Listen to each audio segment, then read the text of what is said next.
Hi guys, Miss Patterson here again. Hope things are going well. Hopefully this is still easy for you, really more just review from middle school. So I want to go over a few things tonight. I want to go over yesterday's concept map, which is what I have pulled up now, as well as the couple of concept maps from today. First things first, I want to talk about a few things. Y'all are doing a great job on Edmodo. I love seeing the postings. I wish you guys would interact a little bit more. I asked on today's post if you would comment on each other's post. Again, just get that interaction in there since we don't have class time together. Excuse me. Additionally, I was going to try and do just short 5 to 10 question quiz on Edmodo, but it's not working. The system is just really slow right now because you guys have probably noticed a lot of people are at once. A lot of teachers are using it, students are using it more than the system's used to. So that being said, I'm going to release or try to release a quiz tomorrow night for you guys.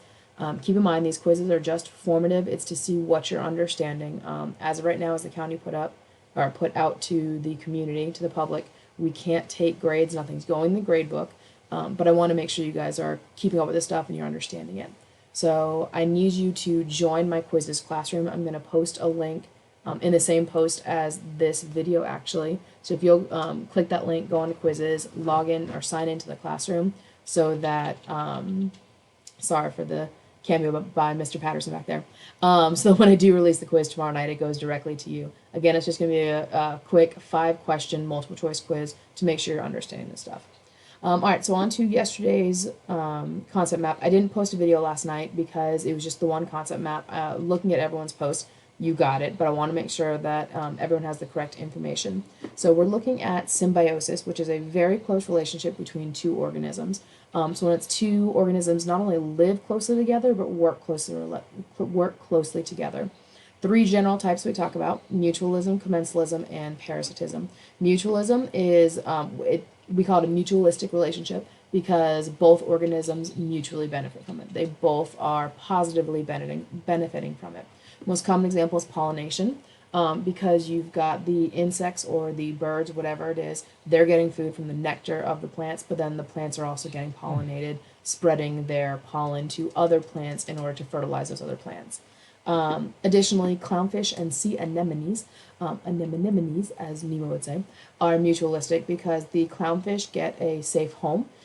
They actually are immune to the stingers of sea anemones, so they can live inside of them. They get a safe home, and the anemones are actually free of bacteria and other parasites to them because the clownfish eat them. Then we have commensalism. Commensalism is actually the rarest symbiotic relationship in the world because only one of the organisms benefits, and the other one is neither help nor harm. So it's not good for the other one, it's not bad for them. There's really no need for it. The most common example is barnacles that live on whales and other large sea creatures. A lot of people think it's a parasitic relationship, but the barnacles aren't growing into the animal, they're just growing on it. They're basically just hitching a ride. Again, it's safety for them. They get to move around, they're not being eaten by other organisms because, as you can see, especially here, they're close to the mouth of the whale, so nothing is going to bother them. Another example here is this orchid. This orchid actually grows up in trees. It's not a ground-dwelling plant. Seeds end up in the tree, whether it be by animals bringing them there, the wind blowing it there, and they grow in the tree. They just grow on top of the tree, they don't grow into the tree, and that's why it's commensalistic. They get protection because they're off the ground, the tree gets nothing out of it. Then your third relationship is parasitism. We've all heard of parasites. They are the ones that are being helped in the relationship. The host is being harmed in the relationship. Most common parasites: fleas, ticks, tapeworms. They live either on or in a host. Fleas and ticks are typically going to live on a host, suck the blood out of them. Tapeworms are going to live in the digestive system. Again, they're going to attach to the digestive system, to the walls of the digestive system, and suck the nutrients out of it. The host is the organism that the parasite is living in or on, and it is being harmed. Generally, it's losing nutrients, it's losing blood, is being harmed, not necessarily to the point of death, because then the parasite potentially dies, but to the point of near death, potential death, when the parasite would then need to jump to another host. We can kind of designate these relationships with symbols, basically math symbols: plus signs, minus signs, and zeros. So mutualism, let's see if I can get a drawing tool out. I don't know how I would do that. Actually, yes, I do. I'm going to go to my tools right here. I'm going to try to fill in sign. And so mutualism, we would designate that as a plus relationship. I know it's hard to see, sorry, that's really tiny, but plus plus because both benefit. Commensalism would be a plus 0 relationship because one benefits, the other is neither helped nor harmed. And parasitism would be a plus negative relationship because the host, or my apologies, the parasite is helped and the host is harmed. So if you ever see that kind of designation, that is just implying whether it's mutualistic, commensalism, or parasitism. Let's close out of there. So that's it for symbiosis. You see, there were two other terms here. They kind of get thrown in here because they don't really fit nicely anywhere else. So we're talking about where an organism lives, that's habitat. If you think about a forest ecosystem, we could talk about the entire ecosystem with the habitat, but let's shrink it down to a single tree. So if we have a single oak tree, that's the habitat. Then an organism's job, its role in that habitat, in that ecosystem, that's going to be its niche. So the difference is many organisms can occupy the same habitat. If you think of an oak tree, you've got birds, you've got squirrels, you've got the insects that live in it and on it, and everything else that's kind of floating around, flying around and living on it. But an organism's niche, a single species occupies a single niche. So when it comes to birds, they live up in the branches of the tree. They build their nests up there. Squirrels are going to live kind of inside the tree, maybe in holes in it, and hoard their nuts in there. Insects are going to live underneath the bark or in the dirt underneath the tree. But if you have another species of bird that comes in and lives in the same area of the tree, tries to build its nest in the same area of the tree, it's trying to occupy the same niche as the original bird there, you're going to have competition because there's going to be lack of resources. There's not going to be enough space. There's not going to be enough food. There's not going to be enough nesting material. So niches are or niches, however you want to say it, very specific to a single organism because that is their job, their role in the community. It's where they live, it's what they eat, and it's what eats them. All right, so if we move on to today's topic was food webs and food chains. This is all showing how energy moves through an ecosystem. The difference between them is that food chains only show one energy pathway. You start with the sun, but you start with a producer, and you move that energy all the way up to a top-level consumer, and then eventually back to a detritivore, a decomposer that's going to break it down. Food webs are much larger, much more complex. They're going to show all of the possible movement of energy through an ecosystem. So you're not just going to have a single pathway, you're going to have lots of arrows crisscrossing. You're going to have some organisms that are labeled as different trophic levels based on their feeding patterns. We'll talk about that in a second. So first of all, a trophic level. We've talked about trophs before as an autotroph and heterotroph. Autotrophs, as we know, are organisms that can make their own food. We also call them producers. These are your plants. These are your photosynthetic algae or photosynthetic phytoplankton in marine ecosystems. So those are our autotrophs. Then we've got our consumers, which are heterotrophs. These are organisms that cannot make their own food. They must ingest it some way in order to get their energy. Remember, when it comes to feeding, it's all about energy. That's why we eat. That's why other organisms eat. They need to get energy. So anything trophic has to do with food or eating. So trophic levels are the eating levels. When we talk about food chains, food webs, we have trophic levels. We started our producer level. This is the origination. This is where the energy first starts in a food web. It all comes from the sun. It's collected, absorbed by the producers, and then it can be passed on through the rest of the ecosystem. The first consumer that is going to ingest the producers is known as a primary consumer. Again, let me go to my tools because if it's not written out, you will see it as a 1 and then with a degree symbol after it. I can't draw, I wish I could, but you may see a 1 with kind of a superscript 0 next to it. That's the degree symbol. That stands for primary consumer. And then the organisms that eat our primary consumers are known as secondary consumers. And then organisms that eat those secondary consumers are known as tertiary consumers. Sometimes there are fourth level consumers. They are known as quaternary consumers, but they're not nearly as abundant as tertiary, and we'll talk about that in the next concept map when we talk about energy pyramids. So when it comes to our consumers, there are 4 types of them.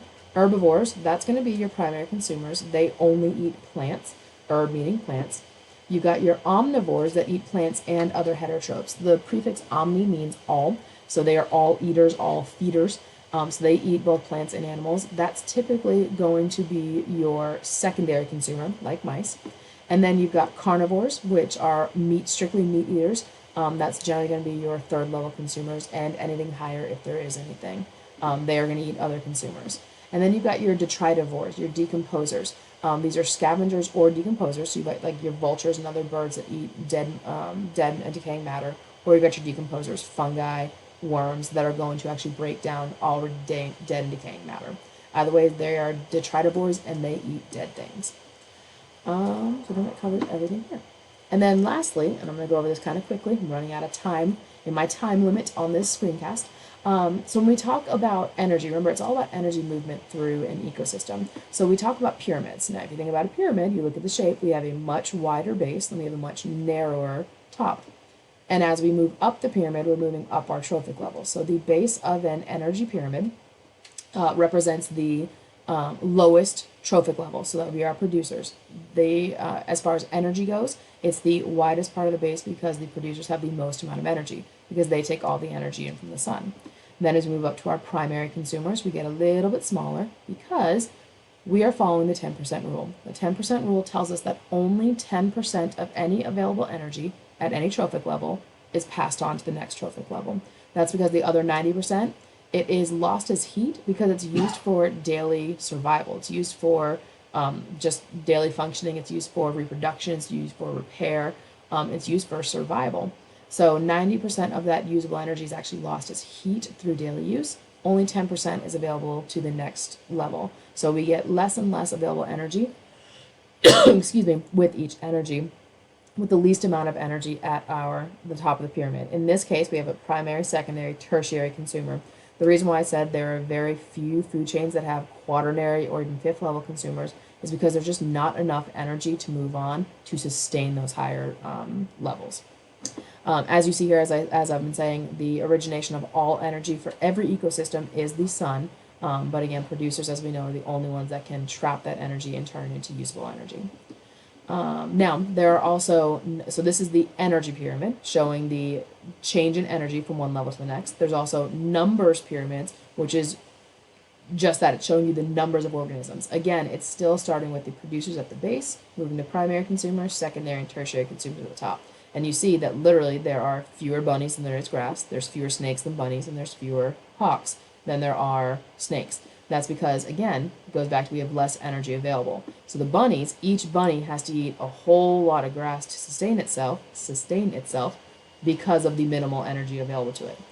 Likewise, each snake has to eat a whole lot of bunnies in order to survive, and every hawk takes a bunch of snakes in order to survive. And then the third type of pyramid you will see is what's known as a biomass pyramid. Biomass is literally if I took every single blade of grass in an ecosystem, if I cut it off with my lawnmower and then put it on a scale and found the mass of it, that would be the biomass of the producers of the grass in that ecosystem. So again, biomass pyramid is just that. It's a pyramid where it's getting smaller as you get towards the top because you're going to have a whole lot more producers, therefore a whole lot more biomass than you would bunnies. Now, if you think about it, bunnies weigh more than grass, so you would kind of think bunnies would have more biomass. But think about every single blade of grass, and if you combined all those along with every flower, every bush, you would have much more biomass. So again, it's going to decrease as you move up the pyramid. Over here, the math of it is just showing you the actual math following 10% rule. So if we start with 150,000 units of energy, typically it's joules of energy at the producers, we lose 10% going up each trophic level. So that's only 15,000 at the bunnies, 1,500 joules at the snakes, and only 150 joules of energy at the hawks. Again, losing 10% each way. I think that pretty much covers everything. If you have any other questions, please feel free to post them. Again, please join the quizzes classroom and take that quiz. I'll post it about 8 o'clock tomorrow night to make sure people have time to get into the classroom. Thank you guys. I hope this is doing well. Oh, also there's a survey on Edmodo about the class video conferences. Please respond to that. Have a great night, and I will talk to you soon.